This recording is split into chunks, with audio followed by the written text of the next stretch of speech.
Okay, about a number of words.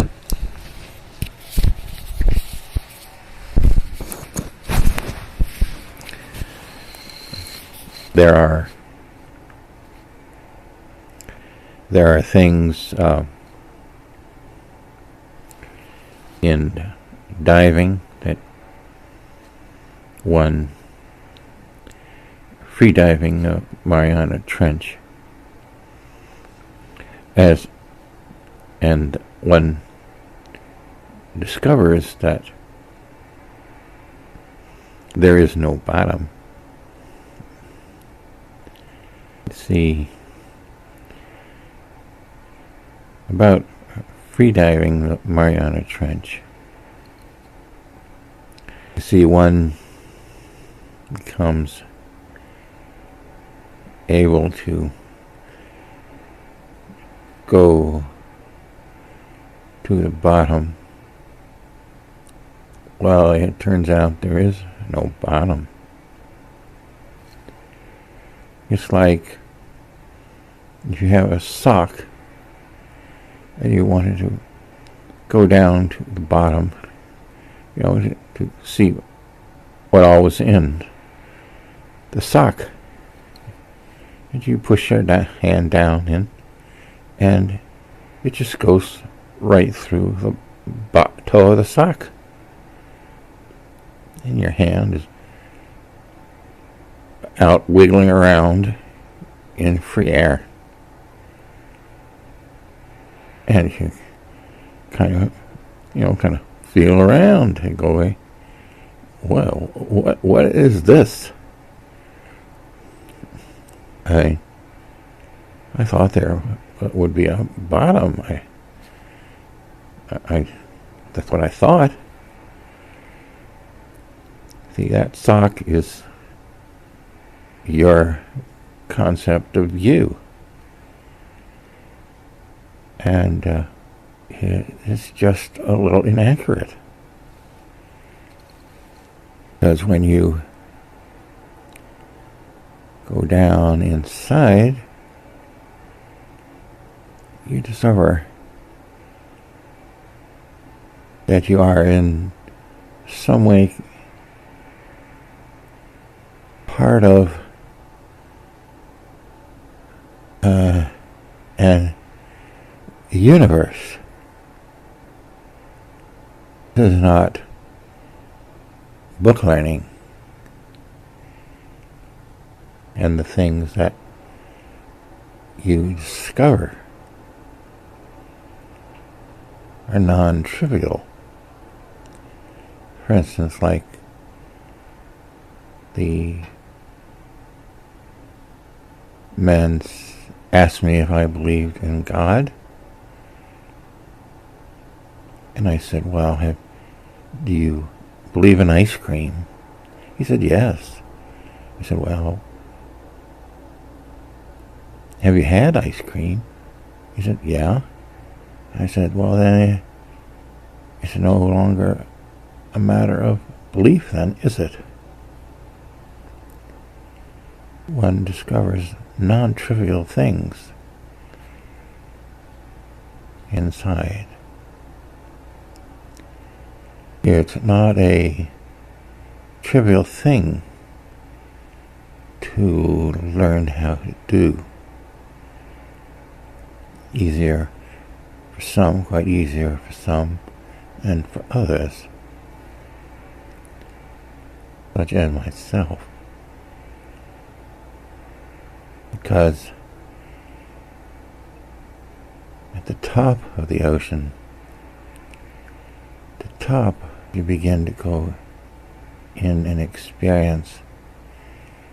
You find things about yourself, and as you go deeper, you will, and so on. Ultimately, you will learn, see things that you really can't tolerate to accept, and it can be quite difficult, painful, or like a crucible or a cauldron. It may take some time, easily years. This is non-trivial effort, distance, desire to know. In the end, there are no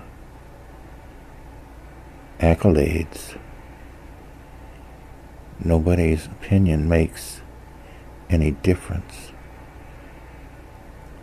You discover inside there are no opinions. There is nobody else there. Just what you can accomplish for yourself.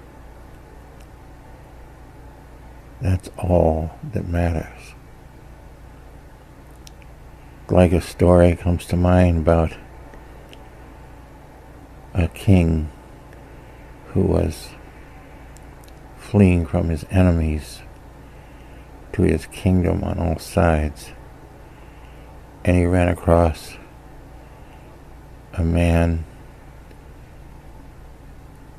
eating a pot of beans over a fire for his dinner. And the king looked down, he says, "That's not very much." And a man looked back up at him and said, "No, it isn't. But it is mine, and nobody's disputing that."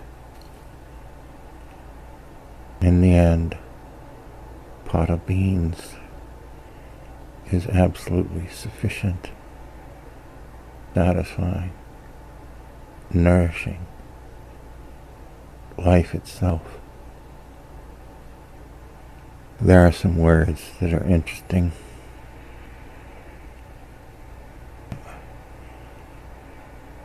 One is mysticism. And to me, mysticism is a word that's used by some people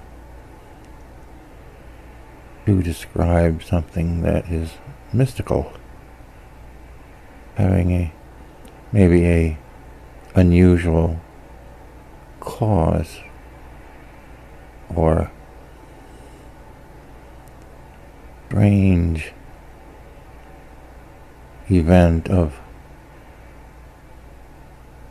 unfamiliar origin, or something that isn't based on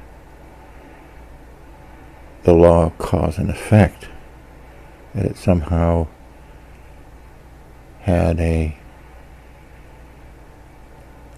phenomena without an actual origin, maybe, but is a word used by people who have very little experience in what might be referred to as mysticism. I don't regard there being anything mystical in that sense at all. The law of cause and effect is they say some things, nothing in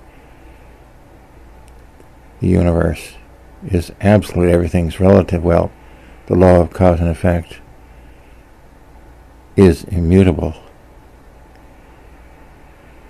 It is there always.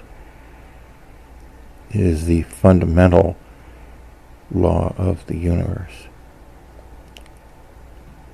Why it's there, I don't know that. Now that is a mystery, in a sense. There's more than one way to explore the universe than with the intellect. The Japanese have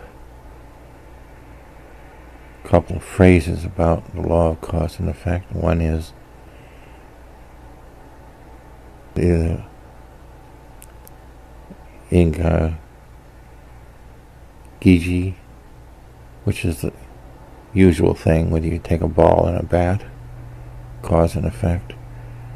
The other is the Inga Guji, the simultaneity, cause and effect, just like the Buddha's Lotus Sutra with the image of the lotus flower with the seed and the petals. And some Japanese refer to it as the mystic law of cause and effect, the simultaneity of cause and effect.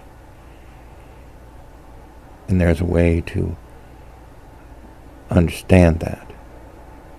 It's not with the intellect, as we've just done.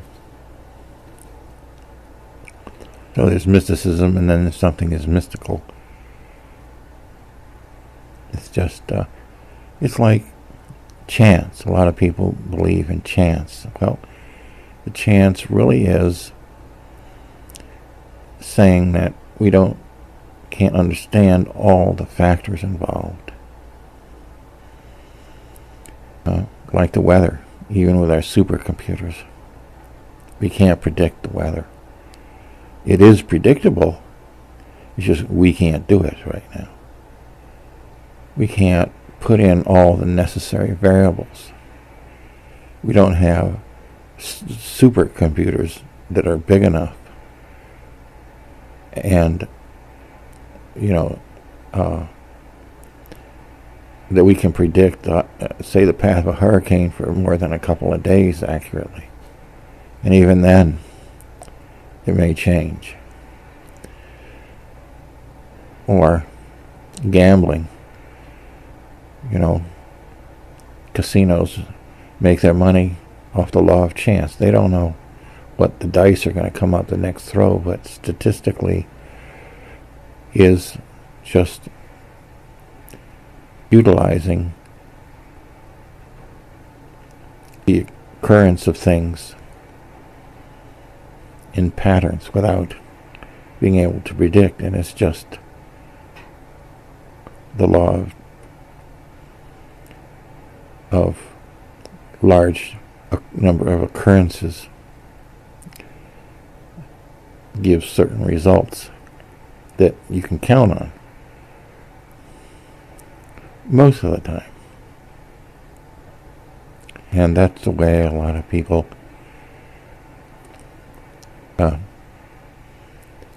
do things, and under the circumstances it is useful. But aside from having also a particular concept of oneself that is a little incomplete of everything that should be considered,